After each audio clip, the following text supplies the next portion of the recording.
if you're feeling miserable, if you're depressed, if you're down, if you're whatever the hell, you lost your job like everybody else is losing their job, you have to get out and you have to vote. Because, you know, I was watching Today television. They said, well, if Trump, we get by far the biggest crowd. It's like, it's not even a contest. And they said, well, if those people actually go out and vote, but, you know, the dishonest press back there, they say, but I don't think they will. I think they will. But they said, if they actually go out and vote, the people that show up, like in Iowa, we had massive, the same thing, Virginia, Dallas, Oklahoma, South Carolina, North Carolina. We have these massive rallies, and it's incredible. And they said, well, if they vote, Trump wins. They actually said that. Baba boo. And we have to get out. We have to get out. We have to vote. Okay. So, you know, we've had some amazing news. I've missed this. You know, for like a week and a half, we've sort of been in limbo, right? All I could do was tweet. It was driving me crazy because there were no, like, events or anything planned. But we all had a good Christmas, right? Good. Merry Christmas. We say Merry Christmas. Other people won't say Merry Christmas. They'll say, oh, Happy Holiday. Happy Holiday. Merry Christmas, folks. Merry Christmas. The polls have been fantastic. You've seen the polls that just came out. And today one came out, Rasmussen, where I'm tied with Hillary, but don't worry, that's going to end. We're going to be far ahead. And Fox came out a couple of weeks ago, and we were leading. And another one came out, we were leading. We're doing very well. We haven't started on her. You know, she says, oh, we'd love to run against Trump. It's her worst nightmare. These people back here, they said, well, the Hillary campaign said they'd love to run. Yeah, she wants to run against me instead of somebody else. I guarantee you. You know, I try to explain to Chuck Todd and all these guys, you don't understand, Chuck. When they say they want to run against Trump, that means they don't want to run against Trump. They don't understand. You know, they report, yes. But then tonight, somebody reported that they are absolutely going crazy and they are devastated over what Trump is saying. Now we're getting back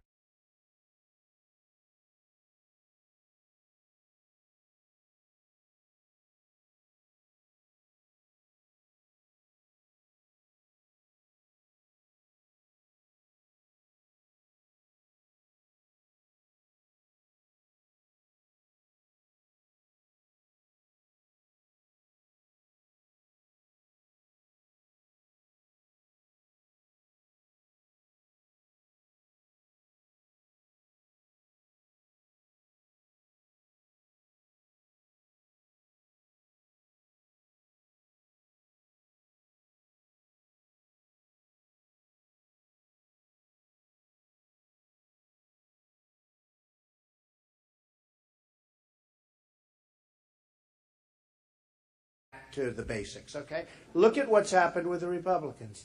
Every single person that's gone after me is gone. They're gone. They're gone. And the other candidates, he always talks about the polls. We don't. Well, they shouldn't because they're not winning.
I'm not going to play games. I saw one of the people that I'm running against the other day.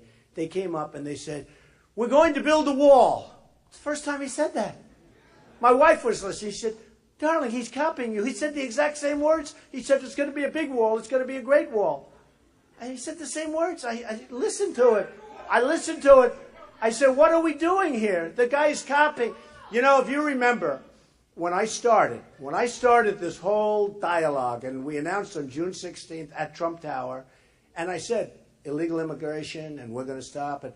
Everybody said, oh, and I went through and the papers, and I was getting absolutely... Rush Limbaugh, who's like a great guy, said he's never seen anybody receive so much incoming. I was getting... These guys were killing me. And then within 2-3 weeks, all of a sudden, it's sort of like... People were saying, you know, I think he's right. And then you had Kate, beautiful Kate from San Francisco, and you had Jamil from Los Angeles. You had a woman, a female, a veteran, a wonderful woman, 66-year-old veteran, who was raped, who was sodomized, who was killed by an illegal immigrant who was here, who was not supposed to be here, came in a number of times. Like the Kate horrible person came in 5 different times, at least, that they know of. And all of a sudden, and these are 3 instances, we have thousands. It's out of control. Horrible for the economy, taking our jobs, taking our money. It's a one-way street. They come over, they bring drugs, a lot of drugs, a lot of drugs. You people know better than anybody because you're really the recipient of that. But they come over with drugs, they go back with cash. Okay? Not a good deal. And they go over walls, and you saw the ramp. They built a little ramp. The walls are high. They built a ramp. The trucks drive over the wall. They have Jeeps. They're loaded up with drugs. They drive over the wall. They didn't even rip the wall down. The wall's so small, they said, let's just put a ramp up. It would have been easier. They should have ripped the wall down. No, those are not Trump walls. They are not Trump walls. So illegal immigration, 48%. ISIS. Oh, that ISIS. We're going to knock the hell out of them. ISIS. Oh, we're going to knock them. We're going to do a job. We're going to get the real general. They may not have nice language. You know, we got rid of one of our best generals because he was very rough and tough, even though the men and women that were under him loved him. But very tough, and gave an interview, and he used foul language, and he said things, and, you know. Now, of course, our generals shouldn't be talking. They should be shooting. They should be out there. Did you ever see generals? They're always interviewed. They're always on television, generals. And they're always saying how bad we are. They say, one of them just said, like, they were talking about ISIS. So what do you think? Oh, it's a very tough problem for us. Tough problem. Can you imagine General Douglas MacArthur saying, oh, ISIS is a tough problem? He'd come up with his corncob pipe and his hat, and I tell you, it would be, or General George Patton. Right? It would be over fast, folks. It would be over. It would be brutal, but it would be over. We wouldn't be fighting the endless war. I have been saying, take the oil, bomb the oil, kill the oil for years. They started doing it 3-4 weeks ago, and they don't do it right. You know why? They don't want to hurt the environment. No, this is a truth. They don't want to hurt the environment. Okay? We have a president that considers global warming to be more important than fighting wars of people that want to blow up our country, blow up our cities, kill our people. And he said global warming is our biggest problem. It's hard. The whole thing is crazy. The whole thing is crazy. Okay. Foreign policy, Trump wins with 30%. So here's some good numbers. Morning Consult. Listen to these numbers. I don't know. Are they right? I think. 40% for Trump, 9% for Cruz. Everyone else way below that. ABC Washington Post. Great company, right? I don't love the Washington Post, actually, because they don't, but they treat me good in the polls. Okay? Nobody's going to say they give me any favors. That I can tell you. 38% for Trump, 15%, 12%, 11%, then you get into the singles, right? The Monmouth poll, 41-14. PPP Iowa, came out recently, 28-25 Trump over Cruz. They don't tell you that. They only go to the one poll, the Des Moines Register, which I have a big problem with. Between that and the union leader, which I think might be worse, okay? What a pile of garbage at newspapers. Okay. But I'll tell you about, should I tell you about what happened? Yeah. You know, you've heard a lot of the stories, so let's talk about the union leader, how dishonest. Okay, CNN, 36, he's a national, 36 to 16, right? Monmouth poll, 41-14. Fox, 39-16. 39-16. Listen to these numbers. I demand the election be today. I want it today. Unbelievable. In Iowa, a CNN poll, which was so one-sided that it never gets reported other than by CNN, actually, 33-20. Trump is at 33, Cruz is at 20. That's an Iowa poll. You don't hear about it. They only talked about this crazy Bloomberg, whatever it is, poll. It was, which was frankly fine, but it wasn't. It's one of the few polls where I'm actually behind. It's Iowa, and I think the people in Iowa, I think we're going to win it, and I really do. I think we're going to win it. We have, like New Hampshire, like South Carolina, we have great friends in Iowa, and I think we're going to win it. My people think we're going to win it, but we'll find out. I mean, we're going to find out. If we don't, I know we're going to do well, but I think we're going to win it. PPP, thank you. We're going to win New Hampshire, right?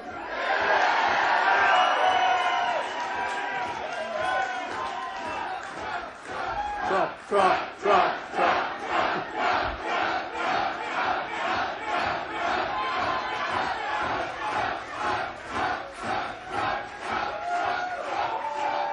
It's so great. It's like this everywhere.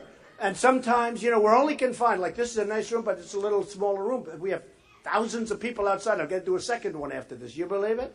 Unless you want to give them your location and let them switch. Yes? No. I don't think you. But we have such incredible enthusiasm. You go to these meetings, and even the press, the rallies, and even the press says it's incredible. When we were in Oklahoma, 20,000 people standing in a park. We couldn't get a building to hold it. We just said, let's do it in the park. It was a very windy day, so I put the hat on. Okay? Very windy.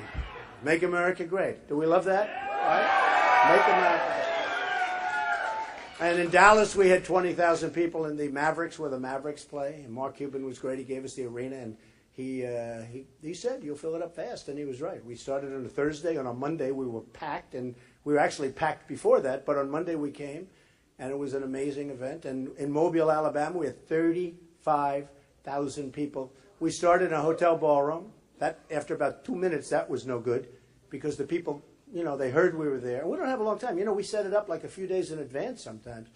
But in Mobile, we started off at a ballroom. We went to a convention center, which held 10,000. After about 2 hours, we realized that wasn't going to work. So we just went to the football stadium. The place was packed. You probably saw that. So we just, in Phoenix, we have 15,000 people. It's been unbelievable. You saw the other one where we pulled the plane up in front of a big hangar. That was a massive hangar. The place was packed. We gave them a little show with that plane, I'll tell you. That was good, right? That was a good visual. Everybody loved it, but it was great. That plane was made in America. We don't say that. That's Boeing. Made in America. So in Iowa, we had PPP 28-25. You have Quinnipiac, and my favorite, Quinnipiac 28-27, and as I said, CNN 33-20 in my favor. So I think we're going to do great in Iowa. I'm looking forward to Iowa. And, we're down to almost like 4 weeks. Can you believe this? I mean, how quickly it goes. When I started on this journey, it was actually June 16th, but thinking about it a little before, and it takes guts to run for president. It really does, especially, I'm not a politician. I never did this before. I'm self-funding, by the way. All these guys have taken money. They're all bloodsuckers. They're all taking money. They're all controlled. They're all controlled by the people that put up the money, believe me. And I used to put up a lot of money. I paid $350,000 to the Republican Governors Association recently, just a little while ago during the year. And it's I understand it, and I'm not blaming anyone. It's a system, and but it's a bad system in terms of making our country great again, in terms of rebuilding what we have to do, the infrastructure, in terms of being smart. Like, for instance, Putin said Trump is brilliant, and Trump, no, Putin. Now, I don't know Putin. We did do 60 Minutes together. Now, we weren't together, but he was on, I was on the same night. We got great ratings, by the way. Even CBS will admit that. We got great ratings. But it was Putin and Trump were on 60 Minutes. But he came out, he said, Trump is brilliant. Trump is leading the pack. Trump is all positive stuff. And my opponent said, isn't that terrible that he said? What's terrible? Let's get along with people. What is terrible? We'll do fine. Believe me, we're going to do fine. but having Russia on our side instead of, these guys want to start, some of them want to start the Third World War. Let's start Third World War. Let's have no-fly zone. No, this is what these guys want to do. Let's start shooting down everybody's airplanes over Syria. I think maybe we have other ideas. But if they want to bomb ISIS, I said, and I've said this right from the beginning, you know it. If Russia wants to go and bomb ISIS, I agree. If Russia wants to bomb ISIS, excuse me, go ahead. Go ahead. Go ahead. Hey. And they don't like ISIS any better than we do, folks. You hear the whole thing. Now, we can't fight Syria and Assad, who's not a good guy, but we're backing people to fight Assad. We have no idea. Look at Hillary Clinton, what happened with Libya. Look at that. No. Look at that. No, look at what she did with his. You take a look at Libya. You look at what Obama's done with Iran. I mean, Iran is they're becoming a force. We gave them $150 billion. We gave them everything they wanted. We didn't win anything. We don't even get our prisoners back. And you look at that deal and you just see gross incompetence, gross stupidity. That's what it is. And now Iran is taking over Iraq. And I said this, it's funny, I never put it together. I put things together really quickly, especially when it involves economics. So I said that Iran made the single greatest deal that I've ever seen made. And I'm not talking about country. I'm just saying our side was incompetently represented. The Persians are great negotiators, and they just beat us at every front. They got everything. How about self-inspecting? How about they're going to self-inspect and they're going to say, no, we're not building nuclear there. You can take our word for it. And then on the other case, we have 24 hours. But before the 24 days starts, what happens? We have to go through a process. And the process could take a long time, right? So it's ridiculous. So we made this horrible deal. And I keep talking about what a horrible deal. Then I said, wait a minute. Because of us, and I was against this from the beginning. I'm the most militaristic person in this room. But I was against, right? No, I mean, look, I am. But you got to know what you're doing. I'd like to build up our military. I'm going to build it up so strong, so powerful, nobody's going to mess with it. Believe me.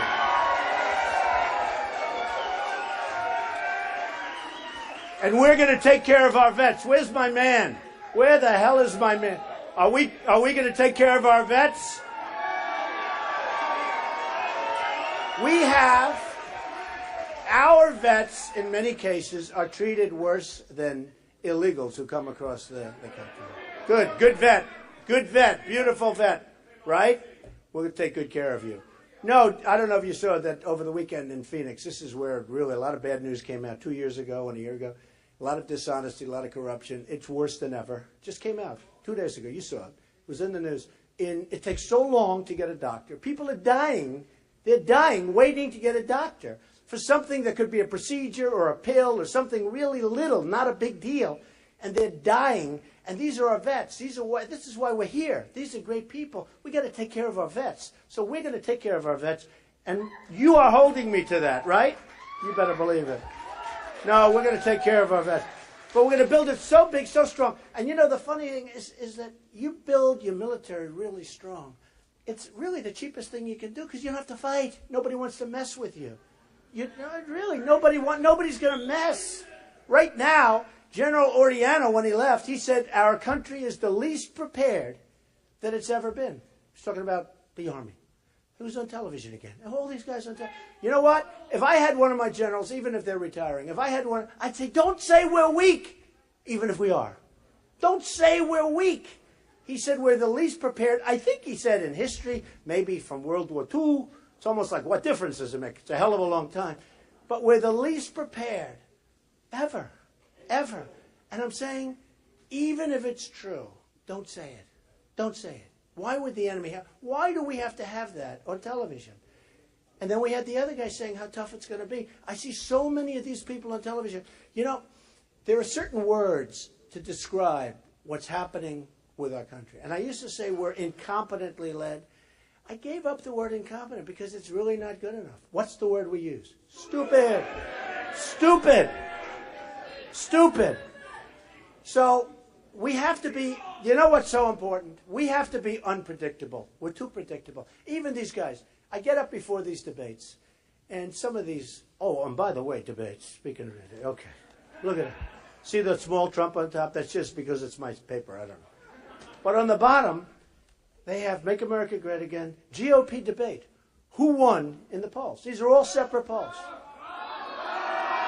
No, it's true. Listen to this.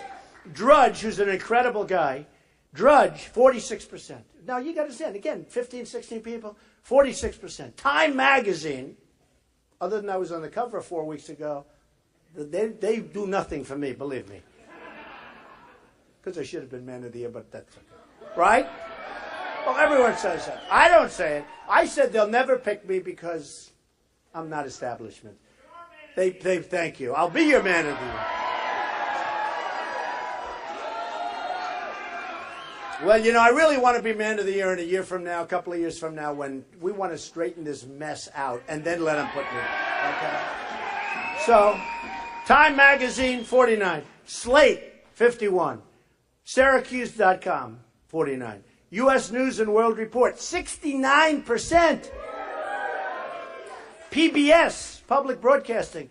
I mean, you know, people think, oh, these polls, because they're online, they got to do them immediately, right? They think I'm sitting by a phone calling in.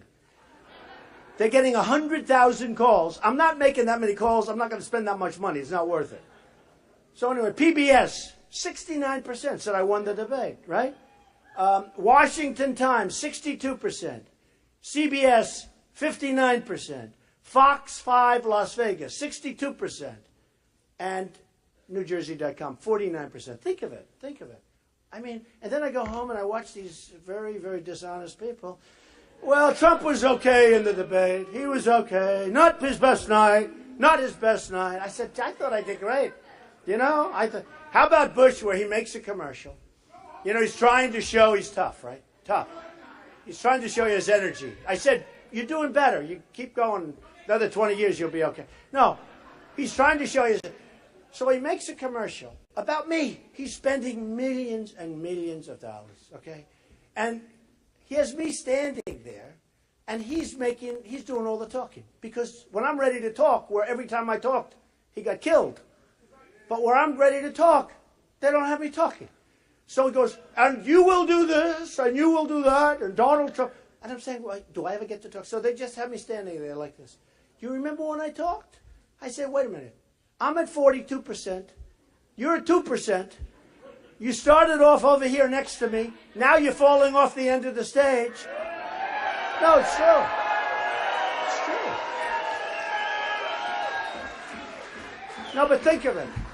Think of how dishonest. That's actually dishonest advertising. How do you do a commercial where you're talking, but he cuts off your talk? I mean, where everybody said I won the debate. And by the way, you know who last in the debate came out? I think it was Bush. He came in last. Or either Bush or Kasich. I'm not sure which one. But one of them came out low. I think it was Bush. He came out with 1%. Who the hell voted for him?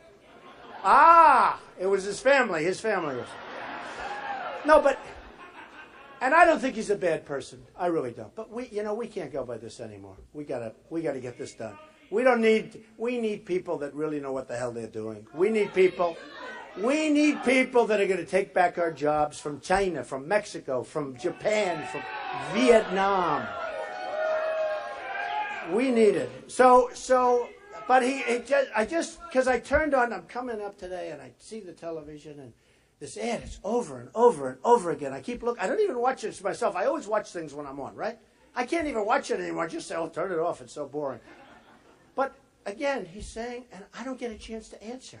So what's the purpose of an ad like that? Now, most people saw the debate, right? So you know what my answer is. So I think it has no impact. I don't know. You know, spend 10 million or 18 million or something on ads. It's going to be very interesting what's happening. Again, get out a vote. Here's another one. So the press, you know how I feel. They're very dishonest people. They're very bad people. Some are fine, but I mean, for the most part, these are really sleazebags. These are bad people. No, they're bad. They're bad. I go to stadiums. We fill up stadiums, and I tell the cameras to turn the cameras. Right? They won't turn the cameras. They won't turn them. They don't show how many people. And all the time, I say it. My wife, she said, were there many people there tonight? I said, well, did you watch? Yeah, it was live. I said, they didn't show it again? And I tell them, turn the camera. They won't do it. But if there's a protester, one protester will stand up in a corner of the room or in a corner of a stadium. And that's the only time. I actually like protesters because the only time you see how many people are there is when there's a protester. True. No. They focus on my face, which I don't like. I don't like that. I want them to see the crowd. I like the crowd better than my face. I mean, what can I tell you, right? I love you too, darling. So I want to tell you, so we had an interesting thing. Because you have a very dishonest newspaper up here. It's also a failing newspaper. It's going down the tubers. I remember when this was a big paper. Look at the size of this thing. If they cut it down anymore, you won't be able to find it. It looks like the things, you know, when you go to the grocery store where they give you a little handout. What do they call them? Coupons. So this guy, his name's Joe McQuaid. No, he's a lowlife, I'm telling you. Here's what happens. I'll tell you what happens. So I thought he's useless. I thought he was fine. I thought he was an aggressive guy. He'd call me. He'd talk to me. He'd want me to come up and make a speech in New Hampshire. I'd do it. He asked me to help James Foley, which I liked very much. I gave him a big contribution to his parents. His parents are great people. He asked me to speak at that event. I spoke at that event. He asked me to do many, many things. He'd go through a whole litany of things. Then he said, would you do me a big favor? Would you come to, I'm going to have a debate. Now, I never debated before, folks. I never did this. You know, I'm a job producer. I built jobs. I built a great company. And if I didn't do a great company, I wouldn't be talking to you. But I'm not a debater. That's why I'm so impressed that I'm winning all these debates. But a lot of it's common sense. I mean, let's face it, right? But I'm a job producer. I'll be the greatest jobs president that God ever created. That I can tell you. But this guy, McQuaid, first he wants ads. I say, oh, ads. And I go and I see he's doing very badly. He tells me the paper's doing terribly, which it is. It's doing very badly. He's going to move out of his space or something because the building is like an empty building. And it's doing, but I don't care about that stuff. And then he calls me up a fairly short time ago, and he said, would you do me a favor? What? Because I have 10 million between Facebook and Twitter. More than 10 million people. I have a big following, to put it mildly. He said, could you do me a favor? Chris Christie is not on the big stage. Could you tweet that he should be? Now think of it. Now he may try and deny it, but it's awfully tough. I didn't put it there for my health. Go check out. I said, do you really want me to do that? I mean, it sounds a little bit strange for me to be saying, you're supposed to get on there by yourself, right? He said, well, I'd consider it a favor. I tweet. It would be nice to have Chris Christie on the stage. You know, I felt like a little weird. People call me saying, what'd you do that for? I said, Joe McQuaid from I figured I'll get some better treatment, right? Then he asked me for different things, and then he asks me, he said, would you play a round of golf with me up in New Hampshire at his course? He's a member of a course. So I said, I can't take that much time, Joe. I'm not like President Obama. The guy's out forever. No, I just can't take that much time. I said, Joe, I can't spend a whole day playing golf. I just can't do it. He said, would you then come and have lunch with me at this club? Nice club. And very nice. I said, oh, all right. So I come up. I made a speech. I was with the group, so it wasn't so bad. I then go over. We have lunch. And I meet. He's, riding me all over the place. He's not riding. He's walking me all over the place saying hello to different people. This is Trump. This is Trump. I'm not bragging. I'm just saying he's having a good time, right? I'm sitting there. I order a hamburger. This is all about a hamburger. I order a hamburger. I think he paid for the meal, too. He said, I saw him on television. He said, well, he looked like he didn't know what hit him. Because I believe in hitting back. Don't you think so? Now, look at this sleazebag. With all of the things I do. But here's the big thing. So he's doing a debate, or as he calls it, a forum. And it's like the night before Fox. And the Fox thing, everybody's talking about it all over the world for months. And it's becoming bigger and bigger. It didn't used to be big, and then when I got involved, it became big. Okay, right? I mean, Variety, all the Hollywood things. They said the Trump debate. They call it the Trump. Okay. So, number one, I didn't really want to come up here, but I was the only one. I said, Joe, I can't do it. I'm not doing it. I wrote him a note. I said, I'm not doing it. I don't feel good about doing it. I don't know how it pertains. And actually, it was a disaster. Very few people went, and it got very, very, very low ratings. Almost nobody watched. And Bush had a bad night. I'm not knocking him but he had a horrible night. He shouldn't have done the debate. It was very bad for him. But they did it because the union leader, they figure, has some power. It used to have power when it was run by the Loeb family. They did a great job. But it's lost its power, I think. I mean, I don't know. Maybe it doesn't. Maybe it has more power than I think. But I think, I watch this guy, and honestly, he's a loser. So listen. So he wants me to come up and do the debate. And I said, Joe, I really don't think it's appropriate. And I speak to the people at Fox. How would you feel if I went and did a debate? They weren't exactly thrilled because they want to have the big first debate. They don't want to have me debating. And anyway, I didn't do it. I think I was the only one. Some did it by satellite. I think I was the only. They were down senators. They were down. They thought they were going to do well on the run. Hasn't worked out that way for them either. But they did by satellite. And it was over. It was done. Nobody cared. And it was very. I looked at the seats. There were a lot of empty seats in the auditorium. And it was a disaster, okay? I should get credit for that. Vision. They call that vision, okay? I'm the only one that didn't do it. They call it vision. Just like vision was don't go into Iraq. Even though you're strong on the military, don't go into Iraq. You destabilize the Middle East. Vision was writing about Osama bin Laden in my book in 2000. Nobody ever heard of Osama. I wrote about Osama bin Laden. Joe Scarborough, a great host in the morning, Morning Joe, right? He said, wait a minute, Trump wrote about Osama bin Laden 2 years before the World Trade Center came down. Somebody should have gone out and gotten him. And I wrote about him because I would see him, and I would read about him, and he was a very threatening guy. I said, we got to take this guy out. But I wrote about him. That's what you need, okay? But I should get credit for not doing the debate. So I didn't do the debate. He was really furious. He was very, very angry. And I wrote him a nice letter afterwards. I said, sorry, I just can't.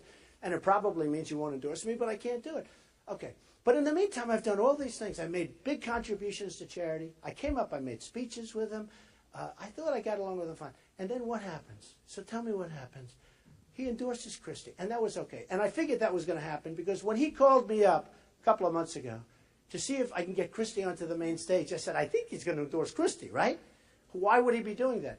And the first time I met with him, he said, I'll never endorse Christie. And the reason he said that, he hated that Christie embraced Obama so strongly before the election, right before the election. I happen to think, I don't know if it cost him the election, but it cost him a lot of votes. And there are many people that think that endorsement, when Obama went to New Jersey, that endorsement was responsible for the loss of the Republican Party in Romney. I mean, it was certainly not good. In fact, when I saw it, right, I said, I think he's going to vote for Obama.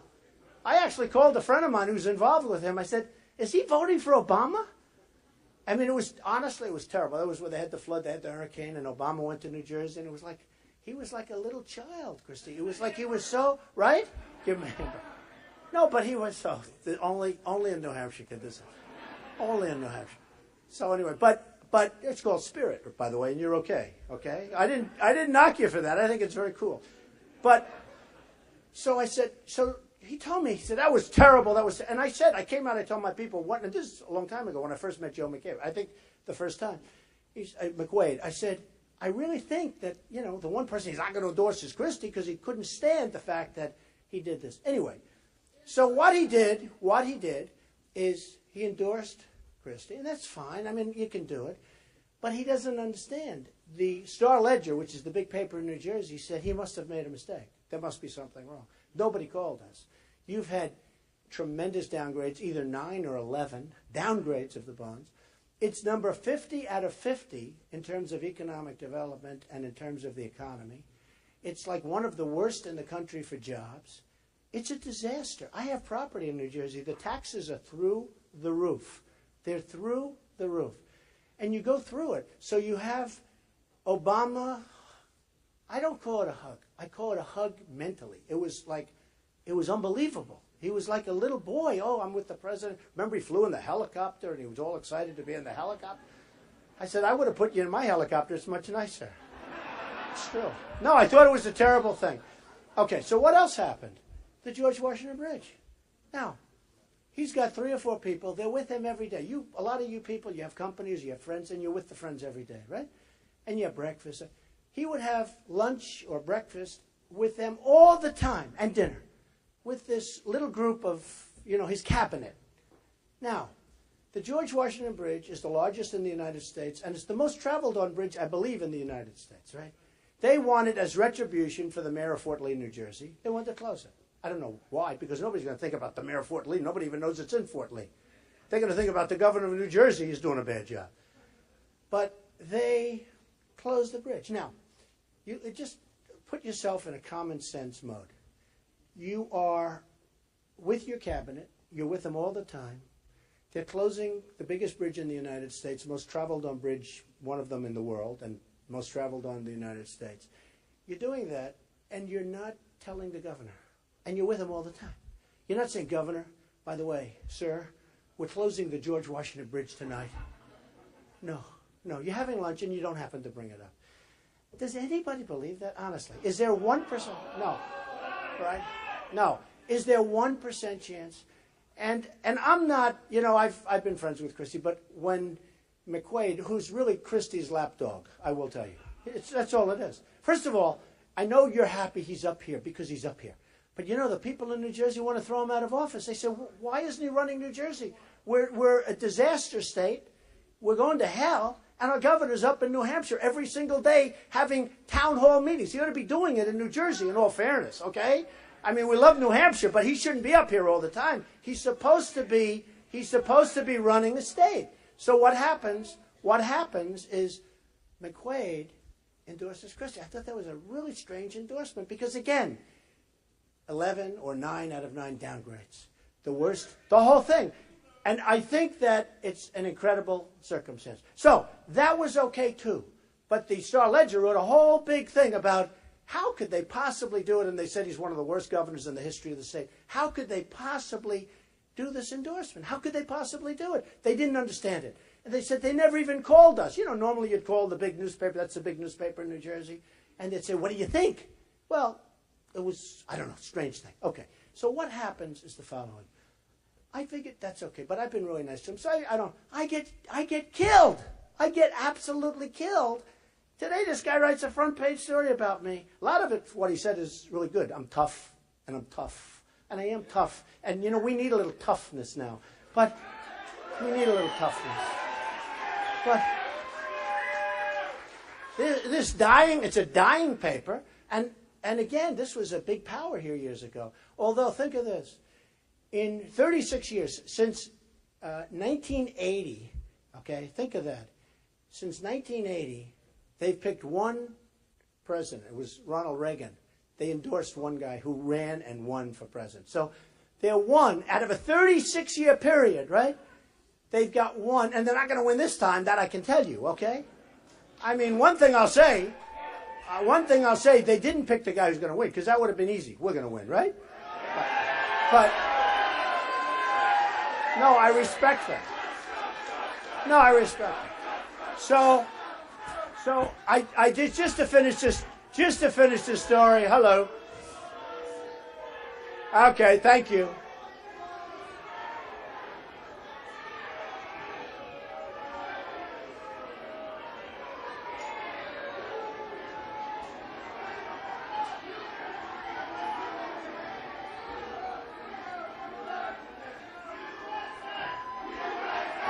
USA, USA, USA, USA. It's always a single, and whenever that happens, they make that the big story. Can you imagine with all these people? I tell the story. The first couple of times, I was rough. Get him out of here. I want him out of here. Get him. And the next day, they said, Trump was brutal and horrible. He's a horrible human being. The next time it happened, right? No. The next time it happened, I said, be nice. Be really nice. Don't hurt him. Please don't hurt him. Be nice. The next day they said, Trump is a much weaker person than we thought. I can't win. So you're too tough or you're too whatever. But I will just tell you. So I said, there's no way, because I did so much for this guy, a sleazebag. There's no way he'll say badly about me because he actually told a big announcer that Trump is a wonderful guy. Can you believe it? Then he writes this stuff. So he's controlled, and I just have to tell you, it's your paper. It's not a good paper. It's dying. I don't think it's going to be in business more than 2 years. He told me they got to move out of their building and the whole thing. They let John and some other guys go that are fantastic people and fantastic writers. But I just want to tell you, I think it's a very disloyal act when you're nice to a person. If he endorsed Christie, I don't care. I mean, that's up to him. But you don't go and try and hurt somebody that's been helping you and that really has done a good job, okay? You don't do that. So here, you can have it, darling. That's all it's worth. Piece of garbage. Okay. Okay. So, we are going to make our country strong. We're going to make it great. We're going to make it safe. Now, what has happened, and it's interesting because I had a big boost in the polls. I was at 28. Now I'm at 39 in the CNN, and I'm at 42 in Morning Consult and others. And what happened is Paris. What happened is California, where these radicalized people went wild. And you know what I did? I said, we have to find out what's going on, folks. We have to find out what's going on. There's too much hatred. There's too much anger. There's too much killing. We have to find out what's going on. I mean, we can continue to be nice and stupid and just soft, and, you know, our country's going to go to hell. I mean, we have these people coming in now from Syria where nobody knows anything about them. They're young. They're strong, mostly men. You look at this migration. It looks like an army. I mean, you don't see many women. You don't see many children. You look at the men. They're not as strong as you, by the way. You look stronger. But you look at these men. They're strong, fit. They look physically fit. You actually say, why aren't they back home fighting for their country? You know, what are they doing? So we're bringing them in. And then you saw they have cell phones, some of them. Many of them have cell phones, and they have the ISIS flag on it. Okay? They have, I don't know if you saw that one. And then you saw where they've come up with a counterfeiting of our passports. Did you see that? Where they actually have our passports and they have a printing machine now. I mean, these are not stupid people. We need smart people. We need tough, but we need smart. Tough is no good. We need tough. We need smart. We need really smart, because these are not stupid people. So now they have our passport. They make our passports. Isn't that nice of them, ISIS? And then we take people in, and we know sometimes they're with ISIS, and they come back, and they're fighting for ISIS, trying to kill friends of ours, kill us. Because eventually they're just going to say, what do I have to go away for? Let's just do it at home. And when you think about it, we let them back into the country. Now, we know they're ISIS. Why are we letting them back in? I got to tell you, one of the first things I'm doing, they're not coming back in. They go out, they're gone. They're gone. They're gone.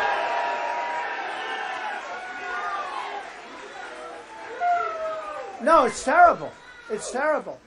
So when I started off, my campaign was very much about economic development, and we're going to stop with China, who is just absolutely ripping us, I have to say that, just ripping. Like, we have a trade imbalance. We have a deficit with China of almost $500 billion a year, a deficit. In other words, $500 billion, and then I hear people say free trade. I'm a free trader. But I hear people say, oh, no, but you want free. Yeah, I want free trade, but I want it to be like smart trade. Like, let's break even. I'll even take breaking even. But I don't want to lose $505 billion a year for the privilege of getting ripped off by China. I don't want that. It's not going to happen. It's not going to happen. With Japan, you know, they send us their cards. We have all, by the way, we have all the cards. We have all the cards. But we have people that don't have any idea about negotiation, or they're bought off by their lobbyists and by the special interests. Because I actually said, nobody can be that incompetent. You know, some of these deals we make, folks, it's not because they're incompetent. Actually, they're very competent for themselves. But they're not really incompetent.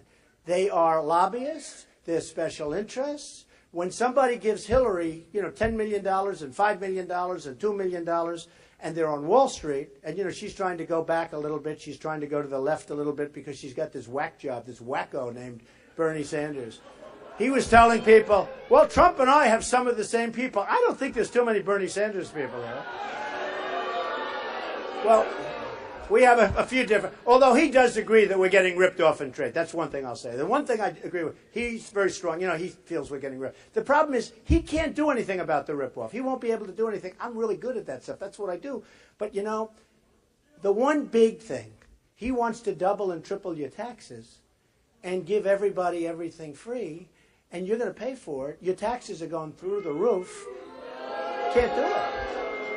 You can't do it. And I'm cutting your taxes down very, very low. You saw my tax plan. Cutting it way down. We're cutting business taxes down. We're cutting all of them down. So I can't imagine this guy has a chance. But I heard yesterday he's trying to get some of my people. And I said, I don't know, is he talking about the same people that I'm talking about? I don't think so.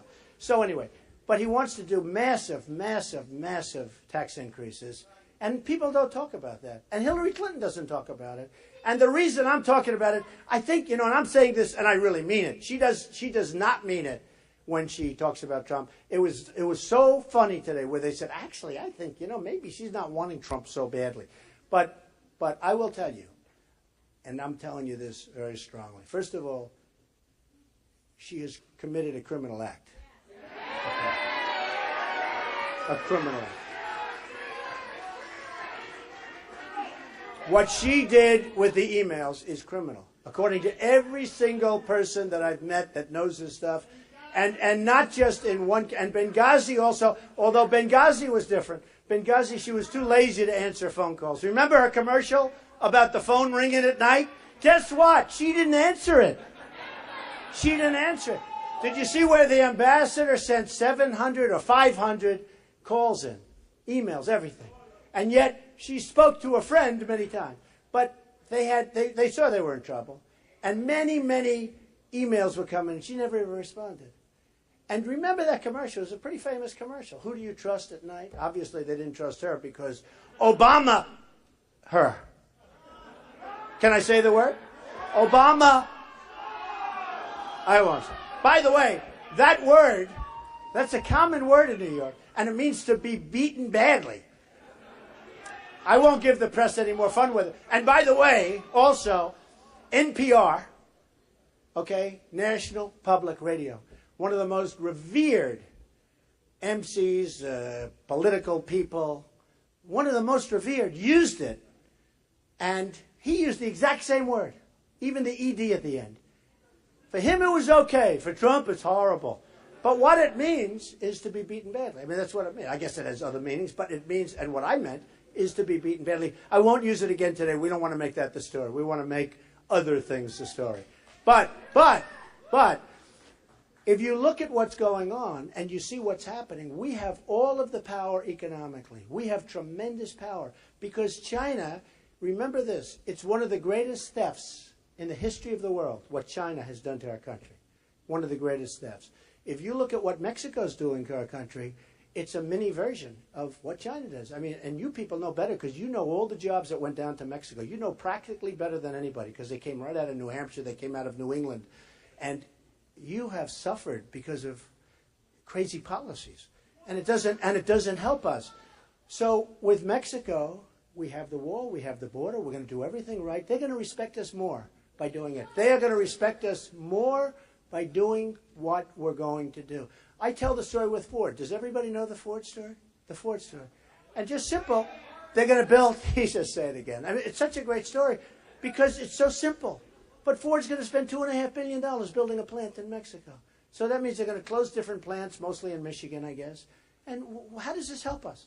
And then we take their cars, trucks, and parts, no tax, no nothing, like people that don't know what they're doing. They just drive them, next thing they're going to have the illegals drive them right across the border. No, they'll have it. Might as well. If Hillary gets in, that's what's going to happen. Ford will build its plant, and the illegals will drive the cars right in, and they'll probably give them the car, too. Might as well have the car.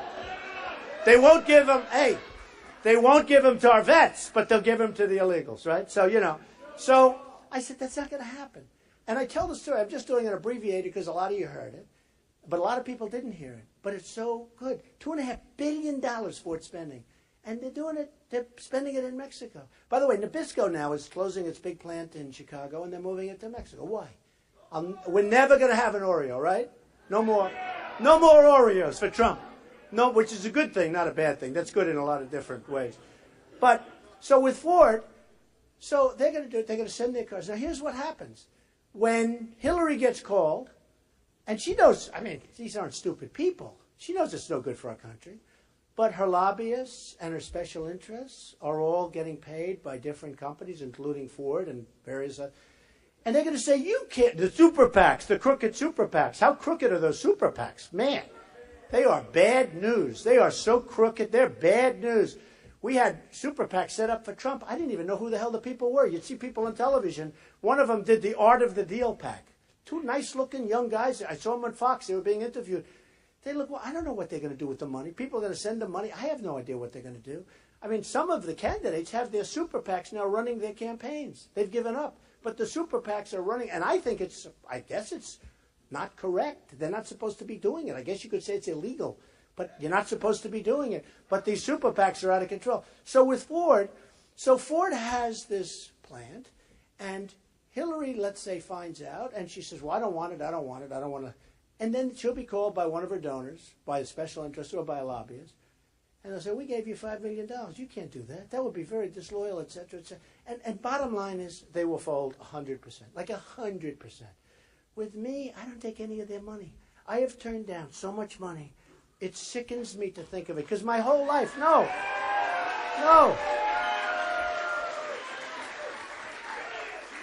My whole life has been taking money. That's what I do. We're business people. We take money. Take. Some people said, he plays too tough a game. We need somebody who's going to play. Yeah, I play tough. We play. We do it. It's a game. And, at a certain point. And now I want to put that, whatever that is, I want to put it to use so that we get rid of some of the 19 trillion, which, by the way, it's going to 21 trillion. And did you see what was passed 2 weeks ago? All right? It won't happen. Here we are, okay, so we're disappointed in Democrats. I'm more disappointed in the Republicans. That the Republicans let that get passed. The visas, the Syrians, all funded. Everything, the border coming through, everything is funded. Everything is funded. That is one of the most disgraceful things I've seen. And it took, 24 hours? It was like done. These Republicans, they were going to go down. I'm a Republican. I'm a conservative. And some of them don't like me because I tell the truth. They're going to go down to Washington, and they're going to raise their hand against Obamacare. They didn't do it. They were going to kill Obamacare. They didn't do it. You even had a judge that should have done it, Judge Roberts. He didn't do it. He didn't do it. He had 2 chances to do it. First time, 100%. Second time, would have made it so it would have gone fast. It's going to go anyway. Here's the good news. It's going anyway. But it's going to be no, it's going. It's going.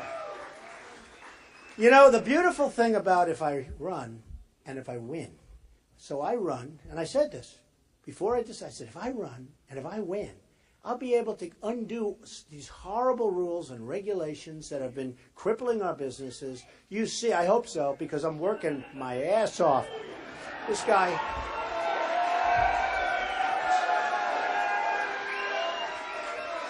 This beautiful young guy, he's not going to be voting for another 10 years, but I'll tell you what, I appreciate it. He's shouting, make America great again. I appreciate it. No, but I am working. I'm working really hard. And frankly, I'm doing it because I've always had a talent at getting things good.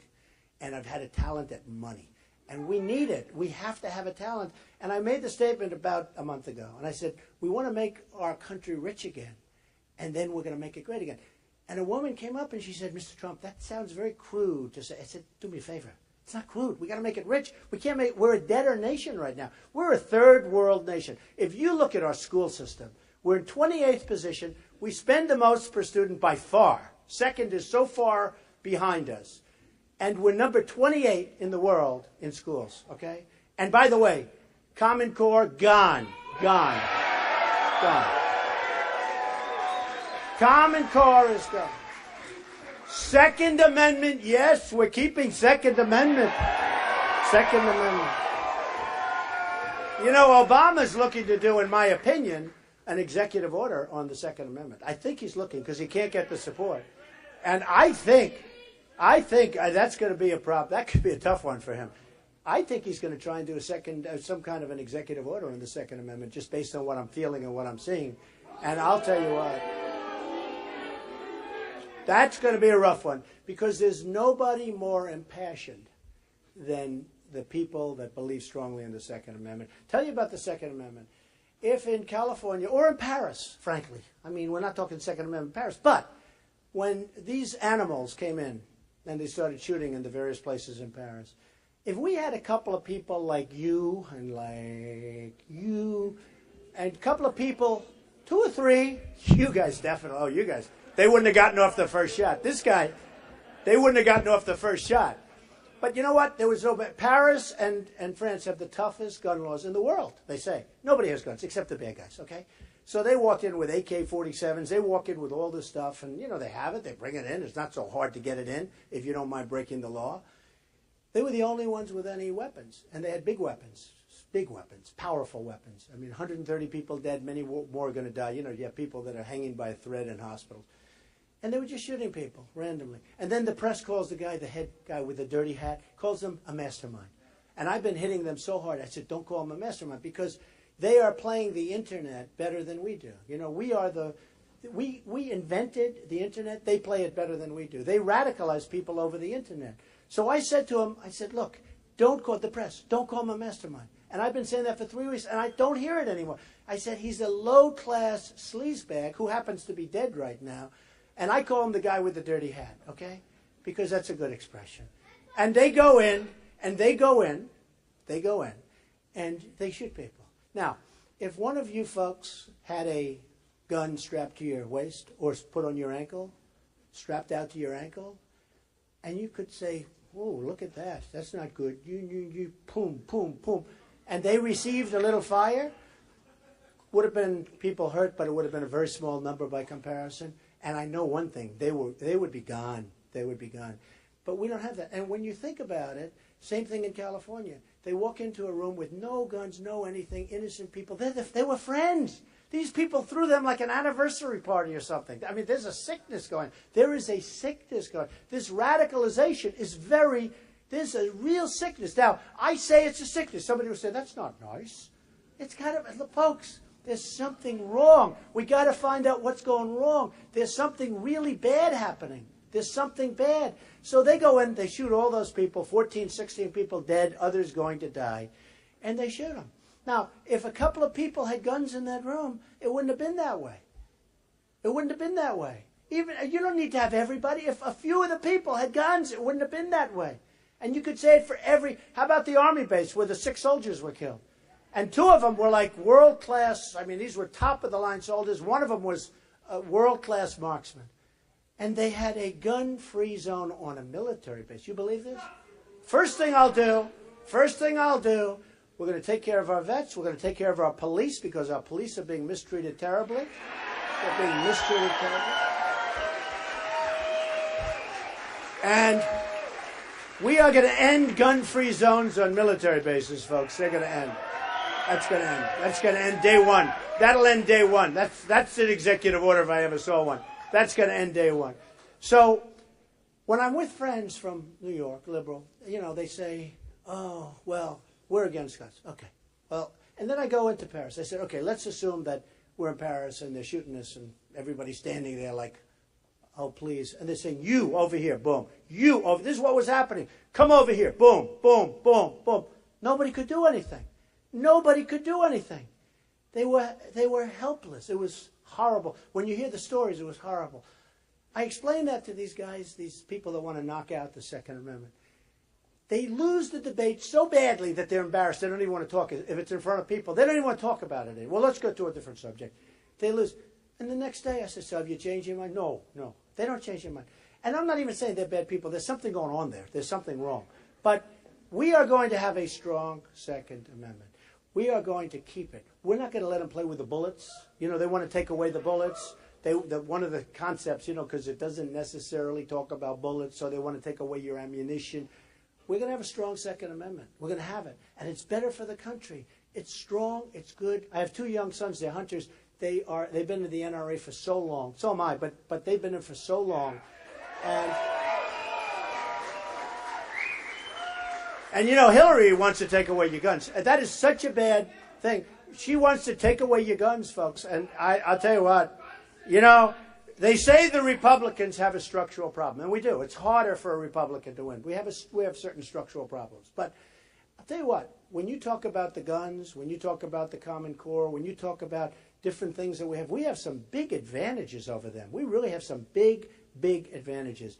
But the guns are going to be safe. Another thing that's going to be safe is this great state. So I want to tell you, and as I said, it's going to be, and I'm telling you, it's going to be, and you know what's going on, and it's going in lots of circles where they want to, and I don't know why, but they want to do something bad to New Hampshire. It's not going to happen if I win. That I can tell you. I give you my word. It's never going to happen. It's never going to happen. So I just want to finish by saying that we're going to be strong, we're going to be smart, but we have to be unpredictable. So I'll go to these debates, and I'll have some of these people. Some are excellent, and some are real sleaze. You know the ones I'm talking about. Real sleaze. Mr. Trump, what do you think of this and that and that and that? I said, that's not like a question. That's a statement. We know who they are. But you know what? I say to them, and I say it strongly, I say, we have to be unpredictable. They're saying, what would you do with ISIS? I hated to say that I was going to bomb the hell out of the oil. But I had to say it eventually. That's one problem. I had to say it. And now people are saying, I've been saying it for years, but I don't want to say everything. I want to be unpredictable. I want to be General Patton. I want to be General Douglas MacArthur. We want to go in. We don't want them to know what the hell we're doing. We have to go in, and a lot of people love it when I say that. You know, it's the kind of thing. It's the kind of thing. And then the MCs are going to announce. They're going to say, "Well, he didn't know that." I do know. I know so much. Remember, Osama bin Laden in my book. Remember, bomb the oil. For years I've been saying it. But I said bomb it and keep it. Okay, there's a difference. Because I wanted to give a lot of the money to the vets and the families of the vets that were killed. And to the wounded warriors. I mean, these are the greatest people. The way they go through life and a big smile in their face. I wanted to give plenty. And we'd have so much left. We'd have so much, okay? We'd have so much. But I wanted to keep it. But look, we're going to do something. I'm so happy I did this. I really was torn. I said to my wife on June 6th, thank you, I appreciate it. But I said to my wife, I said, boy, and in Trump Tower, I went down the famous escalator where she was elegant and I was waving. And it's a pretty famous scene now. And we went in, and right from day one, we hit it on the head. And we took a lot of heat and a lot of abuse, and everyone's now coming back. Same thing with the Muslim situation. I took a lot of heat, 2-3 days of heat. Then people saying, you know, maybe he's right. Now they're all talking about it. Somebody had to bring it up. And I'll tell you what, if I didn't bring it up, it would have never been brought up, okay? And we have Muslims, they're wonderful. We have wonderful people. But there's something going on there. They have to turn in, like, for instance, these people in California. People knew he had bombs all over the floor. People knew it. Why didn't they turn them in? You got to turn them in. Because it's their culture. They're around each other. They see each other. They know what's going on. You got to turn them in. You can't have people dying. You can't let this happen. So I brought that up. When I brought in about illegal immigration, you wouldn't even have that as a topic if I didn't bring it in. Nobody was even talking about it. And it turns out to be a very big topic. So I just finished by saying this. It's so important that on February 8th, 9th, what you should do on February 8th, stand there. Because you know what? You're going to have tremendous numbers at those polls. But it's so important that you get there early, and on February 9th, you get in and vote. It's so important because, you know, otherwise it's just all a big waste of time. I got a call from one of the most prominent reporters and very highly respected, and he said to me, who I don't know, but he's one of the most prominent, one of the most respected in the world, actually. And I took his call, and he said, how does it feel? I said, how does what feel? He said, what you've done, nobody else has ever done in the history of politics in this country.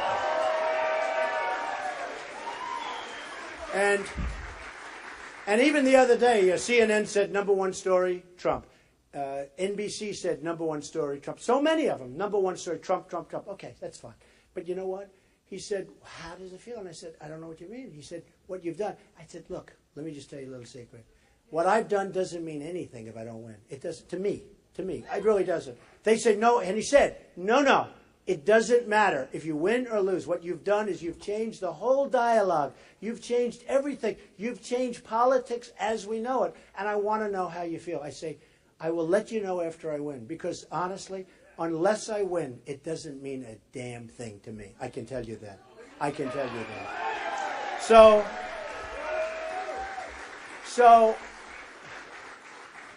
on the 9th, it's like when I talk to the folks in Iowa, I think you're going to have a tremendous success in Iowa. meaning, and I say you because we're all together. It's not me. We're all together. This is a movement, folks. This is a movement. You'll get one of these other candidates up here, and they'll have 30 people, 40 people, 28 people. It's true. I see it. We had a thing where we had 4,500 people in New Hampshire, and Bush was down the road, meaning like 30 miles down the road. You know, it's New Hampshire. It's a long way. But 30 miles down the road, and he had 109 people. We had 4,500 people. This is a movement. This is an unbelievable thing is happening. I don't even use the term silent majority because they're really a noisy group of people. They want to... It's true. It's true. So, you know, I've been saying, and to a large extent this is true, the American dream is dead. But I'm going to make it bigger and stronger, more powerful, more beautiful than ever. More beautiful than ever. Remember. And just to finish off, we are going to make America great again. I love you. I love you. Thank you, everybody. I love you. Get out and vote the 9th. Thanks. Thank you. Thank you, everybody.